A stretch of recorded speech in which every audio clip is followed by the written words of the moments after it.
Hello student, MS classes में आप सबका स्वागत है। आज हम लोग जो है कक्षा 10 एनसीईआरटी गणित का जो है पहला लेसन वास्तविक संख्याओं का आज उदाहरण नंबर 1 देखेंगे। अब तक की कुछ पहले के लेक्चरों में हम लोगों ने इसका जो है परिचय देखा और जो है गुणनखंड वगैरह के बारे में देखा।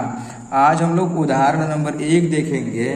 तो हमारा उदाहरण नंबर 1 है कि संख्याओं 4 की घात n पर विचार कीजिए जहां n एक प्रकृत संख्या है। जांच कीजिए कि क्या n का कोई ऐसा मान है जिसके लिए 4 की घात n अंक शून्य पर समाप्त हो रही हो। अंक शून्य पर समाप्त हो रही हो। देखिए, पहले हम लोग क्वेश्चन का मतलब देखते हैं।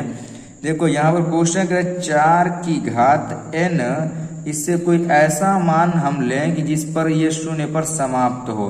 शून्य पर समाप्त होने का मतलब कि इकाई का अंक 0 होना चाहिए, तब हम लोग कह सकते हैं कि शून्य पर समाप्त हो रही है। जैसे अगर मैं बात करूँ ये 10 है तो 10 का देखिए ये क्या कहलाएगा, इकाई, और ये क्या कहलाएगा, दहाई। ये इकाई और ये हमारा दहाई है। तो हम लोग देख रहे हैं कि इकाई का अंक 0 होना चाहिए, तब हम लोग कह सकते हैं कि इसका कोई ऐसा मान प्राप्त हो सकता है।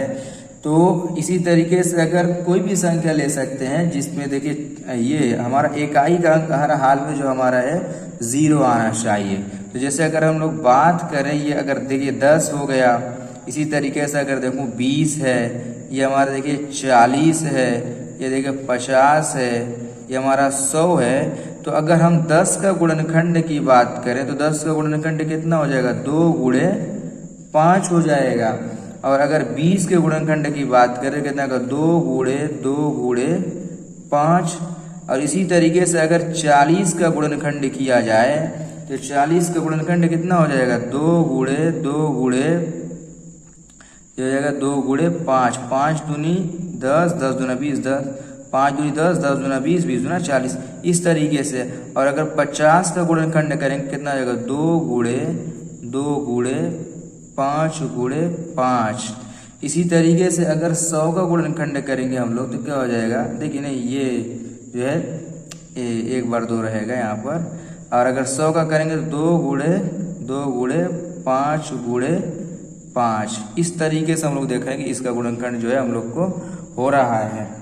तो यहाँ पर हम लोग ये देख रहे हैं कि जितनी भी संख्याएं का इकाई वाला जो अंक 0 मिल रहा है, देखिए यहाँ पर ये 0 पर समाप्त होने का मतलब क्या होगा, कोई भी संख्या अगर लिखेंगे, देखिए सब संख्या लिख रहे हैं 0 पर समाप्त हो रही है। तो 0 पर जो समाप्त संख्या हो रही है उसका हम लोग देख रहे हैं कि इकाई का अंक 0 प्राप्त हो रहा है।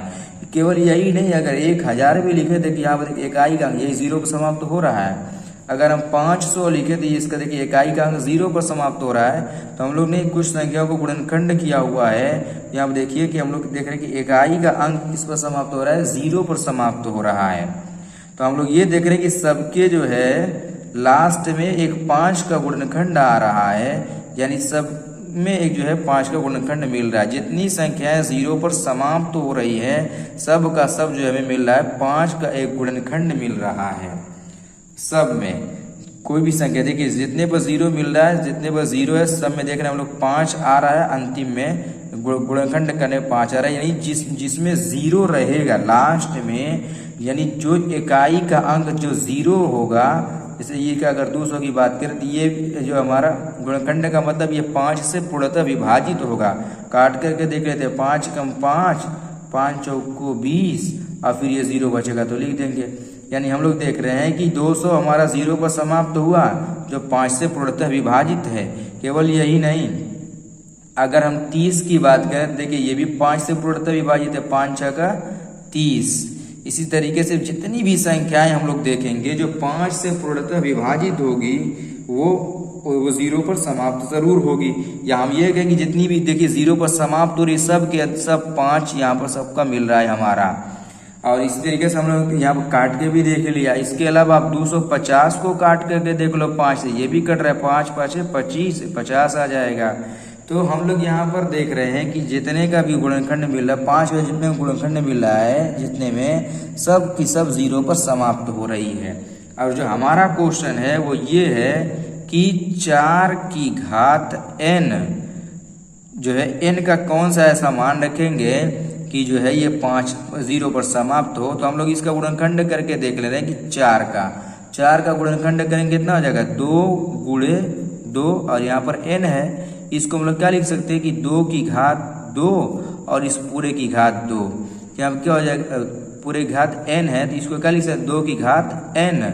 तो हम लोग देख रहे हैं 2 की घात 2n हो जा रहा है, यानी यहाँ पर गुणनखंड में कहीं 5 आ ही नहीं रहा है, यानी n का कोई ऐसा मान नहीं होगा जिसका गुणनखंड करने पर ये पूरा जो है मान रखने पर अंतिम पद यानी जो इकाई का अंक है वो हमारा 0 प्राप्त हो जाएगा। तो आइए इसका जो है आंसर देख लेते हैं।